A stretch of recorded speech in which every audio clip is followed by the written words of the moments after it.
بسم اللہ الرحمن الرحیم رب اشرح لی صدری ویسر لی امری واحلل عقدۃ من لسانی یفقہوا قولی صدق اللہ العظیم۔ عزیز پاکستانی السلام علیکم۔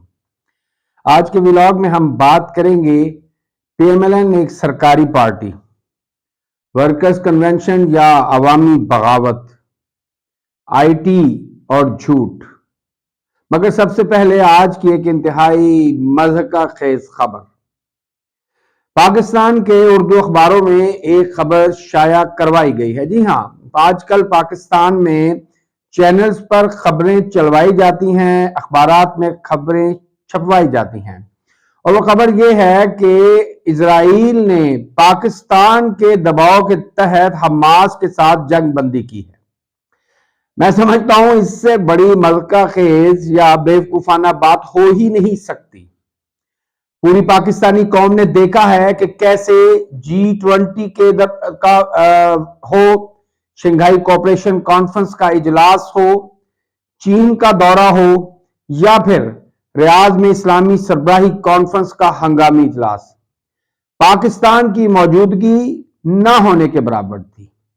پاکستان سے جانے والے وفد، جس کے سربراہ پٹھو اور کٹ پتلی وزیر اعظم کاکڑ تھے، انہیں ہمیشہ بیک بینچز پر جگہ ملی۔ نہ تو کسی اہم رہنما نے ان سے خصوصی ملاقات کی اور نہ ہی میٹنگز کے دوران سائیڈ لائنز پر کسی بھی قسم کی کوئی ملاقات ہوئی۔ وہ دوڑ دوڑ کر بین الاقوامی لیڈروں کے پاس جاتے رہے، لیکن چونکہ اپنے سفیروں کی رپورٹس کی بنا پر دنیا بھر کے جو اہم ممالک ہیں وہ پاکستان کی سیاسی صورتحال سے بخوبی آگاہ ہیں، اور وہ جانتے ہیں کہ کاکڑ اور اس کی کابینہ میں جو لوگ ہیں وہ در حقیقت بوٹ پالشیوں یا تلوے چاٹنے والوں سے زیادہ کچھ نہیں ہیں۔ نہ ان کی کوئی سیاسی اوقات ہے اور نہ ہی کوئی سماجی یا معاشرتی حیثیت۔ یہ محض چور ہیں جو چور راستے سے اقتدار کے ایوانوں میں داخل ہوتے ہیں۔ یہ وہ ہیں جو اپنے روحانی باپوں کے بوٹ چاٹ چاٹ کر ان کو چمکاتے ہیں اور پھر ان کو اپنی تمام قسم کی خدمات اور وفاداریوں کا گارنٹیز دے کر اقتدار کے ایوانوں میں پہنچتے ہیں، اور پھر لمس کے طلباء کے ہاتھوں سوالوں کے جواب دیتے ہوئے ذلیل و رسوا ہوتے ہیں۔ میں پاکستان کی اشرافیہ اور ارباب اقتدار سے گزارش کروں گا کہ پہلے ہی قوم نے پاکستان کے الیکٹرانک میڈیا کا مکمل بائیکاٹ کر دیا ہے، اور اب آپ اپنے اخبارات، جن کو پکوڑوں اور جلیبیوں کو رکھنے کے لیے استعمال کیا جاتا ہے، ان کی مزید تذلیل مت کریں اور ایسی جھوٹی خبریں مت پھیلائیں۔ کہیں اگر ان خبروں کو ترجمہ کر کے کسی انگریزی اخبار میں شائع کر دیا گیا تو پھر سوچئے کہ بین الاقوامی سطح پہ پاکستان کو کتنی ہزیمت اٹھانی پڑے گی۔ پاکستان کی جب معیشت کی تباہی کی بات ہوتی ہے تو وہاں ان جھوٹے سرویز اور رپورٹ کو بھی دیکھا جاتا ہے جو آج کل شائع کیے جا رہے ہیں۔ حال ہی میں حکومت کے ایک ماہر معیشت نے آئی ٹی کے میدان میں پاکستان کی ترقی کا ایک منصوبہ پیش کیا۔ آزاد ماہرین نے اس کا تجزیہ کرتے ہوئے کہا کہ یہ منصوبہ کم اور ابتدائیہ زیادہ تھا۔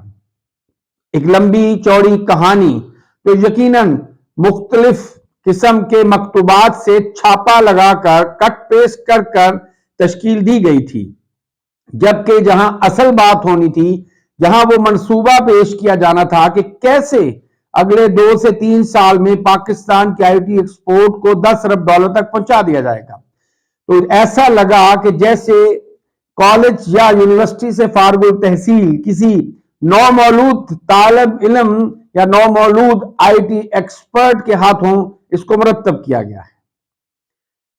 پاکستان کی معیشت جس برے طریقے سے تباہی کا شکار ہے، روبے زوال ہے، ایسے میں ایسی جھوٹی رپورٹیں قومی اور بین الاقوامی سطح پر ریاست پاکستان اور اس کی معاشی پالیسیوں پر عدم اعتماد میں مزید اضافے کا باعث بنے گی۔ ناظرین، امام ابن القیم نے فرمایا تھا کہ دین سراسر اخلاق ہی تو ہے۔ تم جتنا اخلاق میں آگے بڑھتے جاؤ گے اتنا ہی دین میں آگے بڑھتے جاؤ، اور اس سے بہت پہلے ہمارے پیارے نبی اکرم صلی اللہ علیہ وسلم نے فرمایا تھا کہ تم میں سے بہتر وہ ہے جس کے اخلاق بہتر ہیں، مگر بدقسمتی سے ریاست پاکستان اس وقت شدید قسم کے اخلاقی انحطاط کا شکار ہے، جس کا نتیجہ یہ نکلا ہے کہ ریاستی سطح پر قومی چینلز پر ایسے لوگوں کو بٹھا کر ان سے انٹرویو اور بیانات دلوائے جاتے ہیں جنہیں یہی معلوم نہیں کہ اخلاقیات کس بلا کا نام ہے۔ وہاں پر کبھی حاجرہ پانے زئی ہو، کبھی خاور مانے کا ہو، تو کبھی اور لوگوں کو بلا کر ان سے پاکستان کے مقبول ترین عوامی رہنما عمران خان کی کردار کشی کی ناکام کوشش کی جاتی ہے، ان کی ذاتی زندگی پر کیچڑ اچھالا جاتا ہے۔ جب ریاست کی سطح پر اخلاقیات کا معیار گر جائے تو خدا نہ خواستہ پھر اس ریاست کو گرنے سے کیسے روکا جا سکتا ہے؟ یہ لمحہ فکریہ ہے ہم سب کے لیے۔ اور جب ریاست کو اس طریقے سے گرایا جاتا ہے اپنے ہاتھوں سے، اپنے اقتدار، اپنی جھوٹی خواہشات اور اپنی منافقت کو پروان چڑھانے کے لیے، وہ اس کے نتیجے میں عوام بغاوت کرتی ہے، اور وہ بغاوت آج کل آپ کو خیبر پختونخوا کے گلی کوچوں میں نظر آ رہی ہے، جہاں ورکرز کنونشن کے نام پر اتنے بڑے بڑے جلسے ہو رہے ہیں جو کہ P M L N, Peoples Party اور جے یو آئی جیسی سیاسی پارٹیاں کرنے کا سوچ بھی نہیں سکتی۔ ان جلسوں میں نہ تو عمران خان ہوتا ہے اور نہ ہی اسد عمر، نہ ہی شہریار افریدی اور نہ ہی علی محمد خان۔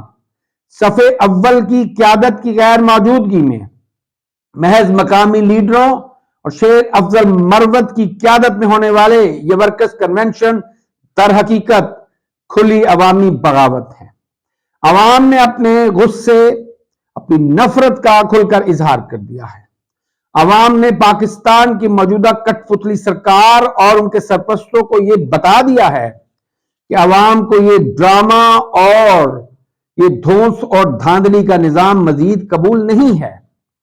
عوام جس طریقے سے جوک در جوک ان ورکرز کنونشن میں شرکت کرتے ہیں، کبھی کرک میں، کبھی دیر میں، ایبٹ آباد میں، تو کبھی مردان میں، اور نقطہ آغاز تھا 4 سدہ اور اب اگلے ماہ پشاور میں ہونے والا جلسہ۔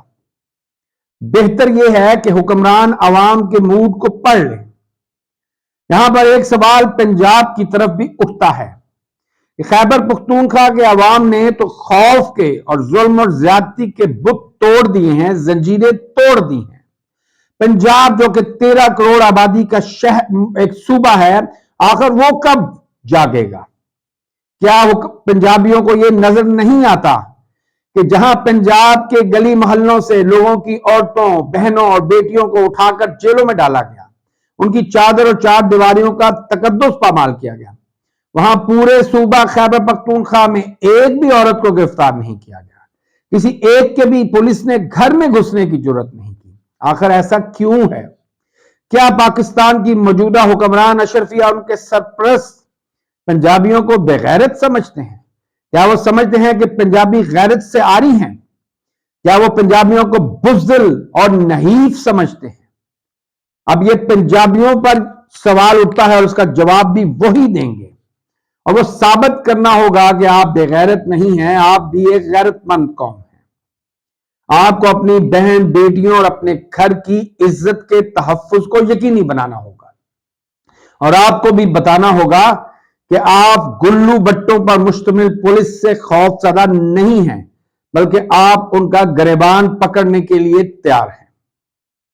ایسے میں جبکہ پی ٹی آئی کی قیادت کو جیلوں میں بند کیا گیا ہے، ان کے کارکنوں کو جلسوں میں آنے سے روکا جاتا ہے، ان کے خلاف ظلم، زیادتی اور فسطائیت کا ایک گھناؤنا کھیل کھیلا جا رہا ہے، ایسے میں پاکستان میں ایک سیاسی پارٹی ایسی بھی ہے جسے سرکار کی سرپرستی میں پرورش کی جا رہی ہے اور اس کو ترویج اور ترقی کی کوشش کی جا رہی ہے، اور جی ہاں، وہ ہے پی ایم ایل این، جو اپنی عوام میں بنیادیں اور جڑیں کھوکھلی کر چکی ہے۔ عوام پی ایم ایل این کے گھٹیا گھناؤنے سیاہ چہرے کو پہچان چکے ہیں، وہ جان چکے ہیں کہ یہ ووٹ کو عزت دینے والے نہیں بلکہ بوٹ چاٹ کر اس کو عزت دینے والے گندے لوگ ہیں. اور یہی وجہ ہے کہ آج کل حکومتی سرپرستی میں پی ایم ایل این کے دورے کروائے جا رہے ہیں. کبھی میاں صاحب کو مری میں ان کی فوٹو شاپس اور ان کی ویڈیوز بنائی جا رہی ہیں اور کوشش کی جا رہی ہے کہ قوم کو بتایا جائے کہ وہ پاپولر لیڈر ہیں. سڑکوں پر مجھے کل لاہور سے آنے کا اتفاق ہوا, جگہ جگہ ان کے بینرز اور پوسٹرز لگائے گئے ہیں. قوم کو بیوقوف بنانے کا یہ سلسلہ بند کریں. پوری قوم جانتی ہے کہ پی ایم ایل این سرکاری لیگ ہے. یہ وہ پالتو ٹومیوں اور ٹونیوں کی لیگ ہے جن کو پاکستان کے طاقتور لوگ پالنا پسند کرتے ہیں اور ان کو ہڈیاں ڈالنا پسند کرتے ہیں. قوم اب آپ کے اس دھوکے میں مزید آنے والی نہیں ہے. انشاءاللہ وہ دن دور نہیں, وہ 8 فروری سے بہت پہلے وہ دن آئے گا جب قوم اپنی سیاسی اشرافیہ کو یہ واضح پیغام دے دے گی کہ وہ حقیقی آزادی میں ہی یقین رکھتے ہیں. اللہ آپ سب کا اور پاکستان کا حامی ناصر ہو. پاکستان زندہ باد, پاکستانی قوم پائندہ باد. شکریہ والسلام.